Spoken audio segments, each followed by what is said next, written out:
چک جھمرہ سے امجد نذیر پوچھتے ہیں کہ کیا اسلام میں خواتین کو ساڑی پہننے کی اجازت ہے؟ بسم اللہ الرحمن الرحیم۔ اسلام کے اندر خواتین اور مردوں کے حوالے سے لباس بھی بیان کر دیا گیا کہ جس کے اندر جو چھپانے کی چیزیں ہیں، مرد کا ستر اور اس کے علاوہ بطور زینت لباس اسلام نے وضع کر دیا، عورت کا بھی لباس اسلام نے وضع کر دیا، بتا دیا کہ یہ لباس خواتین کے لیے مناسب ہے، اور اس کی عملی نظیر ہم اپنے معاشرے کے اندر دیکھتے ہیں۔ یہ بات بھی یاد رکھیں، من تشبہ بقوم فہو منہم، او کما قال، کہ جو جس قوم کی مشابہت کو اختیار کرتا ہے وہ انہی میں سے ہے۔ جناب آپ کے سامنے کوئی بندہ فوج کا یونیفارم پہن کے آ جائے، حالانکہ وہ فوج کے اندر ملازمت نہیں کرتا، لیکن آپ دیکھتے ہی اس کو کیا سمجھیں گے کہ یہ ہمارے سامنے کوئی فوجی آ رہا ہے، کوئی آرمی کا بندہ آ رہا ہے۔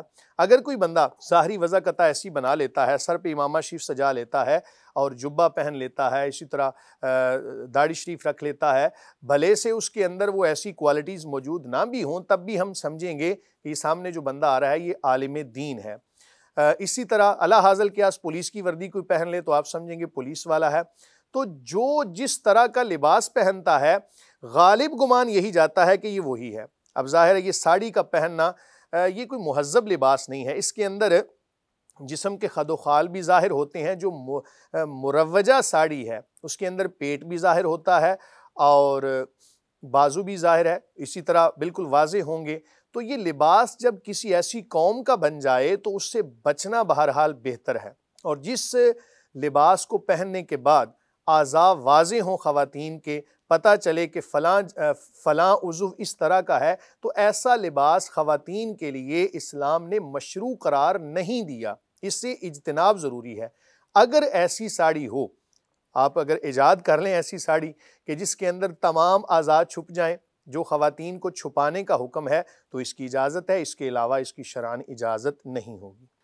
جی مفتی صاحب، بہاولپور سے نواز دین پوچھتے ہیں کہ ہم نے کچھ سال پہلے 10 لاکھ روپے بینک میں جمع کروائے تھے، اس وقت سے اس کی مخصوص رقم ہمیں بطور منافع ملتی رہتی تھی، لیکن مجھے اب کسی نے بتایا ہے کہ یہ رقم بھی سود کے زمرے میں آتی ہے، اس لیے اب میں پریشان ہوں کہ کیا کروں، کیونکہ میرے ایسے اکاؤنٹس بھی ہیں جن کی رقم 5-10 سال کے لیے فکس ہے اور وہ مجھے اس میعاد کے بعد منافع کے ساتھ ملے گی۔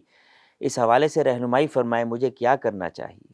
بسم اللہ الرحمن الرحیم۔ سود کے حوالے سے قرآن مجید فرقان حمید میں واضح احکامات موجود ہیں۔ حضور نبی کریم صلی اللہ علیہ وآلہ وسلم نے اس کے حوالے سے تعلیم و تربیت فرمائی۔ میں ایک حدیث بطور اصول آپ کے سامنے رکھ دیتا ہوں، اس کا مفہوم سمجھ لیں۔ کل قرض جر نفعا حراما اذا کان مشروطا، اس کو علامہ شامی نے بھی ذکر کیا ہے، بطور اصول انہوں نے اس کو ذکر کیا کہ ہر وہ قرض جس پر نفع کا اجرا ہو اور وہ نفع بھی مشروط ہو تو ایسی صورت میں وہ حرام ہوگا، ربا کہلائے گا، سود کہلائے گا۔ کسی بھی جگہ پر اگر آپ نے پیسے بطور امانت رکھے تو امانت رکھنے سے ہی جو روپے ہوتے ہیں وہ قرض بن جاتا ہے۔ ہم یہ نہیں کہہ سکتے کہ فلاں جگہ پر ہم نے روپے رکھے وہ امانت ہیں، بعین ہی وہی واپس لوٹائے جائیں گے۔ پیسے ایک ایسی چیز ہے کہ جو متعین کرنے سے متعین نہیں ہوتے۔ مثلا کوئی بندہ کہے یہ 5,000 اور انہی 5,000 کے بدلے میں فلاں چیز خریدنی ہے، تو وہ متعین نہیں ہوں گے۔ اسی لیے جب آپ نے بینک کے پاس اپنے پیسے رکھے تو وہ اگر امانت اس کو سمجھے تب بھی وہ قرض ہے، اور اگر قرض پر نفع مل رہا ہو تو وہ یقینی طور پہ سود ہے، اس سے بچنا لازم ہے۔ اور ایسی صورتحال کے اندر چونکہ کافی وقت آپ کا گزر چکا ہوگا، بہت زیادہ منافع بھی آپ لے چکے ہوں گے، تو اس منافع کو اپنی زندگی سے، اپنے مال سے منہا یعنی مائنس کر دیں اور بغیر ثواب کی نیت کے اس کو صدقہ کر دیں۔ یہ اپنے آپ کو پاک کرنے کا ایک طریقہ ہوگا، اور آئندہ کے لیے جناب آپ وہ تمام اکاؤنٹس ان کو بند کر کے تو کرنٹ اکاؤنٹ کھلوائیں، تاکہ جتنے پیسے آپ نے رکھے ہیں اتنے ہی پیسے آپ کو ملیں۔ اس کے اندر بھی کافی وضاحت ہے، علماء اس کے حوالے سے لکھتے ہیں کہ ظاہر ہے وہ ہمارے پیسوں سے آگے پھر کون سا کاروبار کر رہے ہیں، ہو سکتا ہے وہ سود کے اندر معاونت ہو۔ بہرحال ایک بچنے کا طریقہ یہی ہو سکتا ہے کہ آپ تمام تر جو اکاؤنٹس ہیں اپنے ان کو کرنٹ اکاؤنٹ کے اندر تبدیل کروا لیں، اور سابقہ زندگی کے اندر جو گناہ ہو چکے، ایسے کوئی پیسے لے چکے ہیں تو اس سے جان چھڑانے کا یہی طریقہ جو آپ کے گوش گزار کر دیا۔ جی مفتی صاحب بہاول نگر سے حیات دین پوچھتے ہیں کہ اگر منہ سے لہسن یا پیاز کی بو آئے تو کیا نماز ادا ہو جائے گی یا نہیں؟ بسم اللہ الرحمن الرحیم۔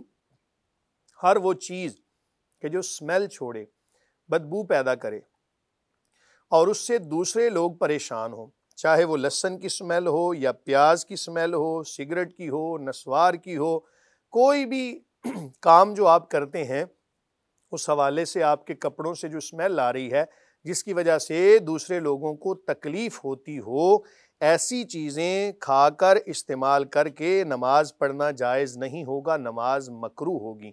اگر آپ اکیلے نماز پڑھ رہے ہیں نماز تو ہو جائے گی، لیکن جماعت کے ساتھ پڑھیں گے تو کراہت پیدا ہوگی، نمازیوں کی تعداد کے اندر کمی واقع ہوگی، اور لہسن اور پیاز کے حوالے سے تو واضح حدیث موجود ہے، لہٰذا اس سے اجتناب کرنا۔ اکیلے بھی نماز پڑھ رہے ہوں تو خاص طور پہ لہسن اور پیاز، چونکہ اس کے بارے میں واضح فرمان موجود ہے، جس کے بارے میں واضح فرمان موجود ہو اس میں پھر ہمارا قیاس نہیں چلتا، ہم اس کے بارے میں کوئی اپنی رائے قائم نہیں کر سکتے۔ جب واضح فرمان موجود ہے تو آپ ایسی چیزیں استعمال کر کے نماز ادا نہ کریں۔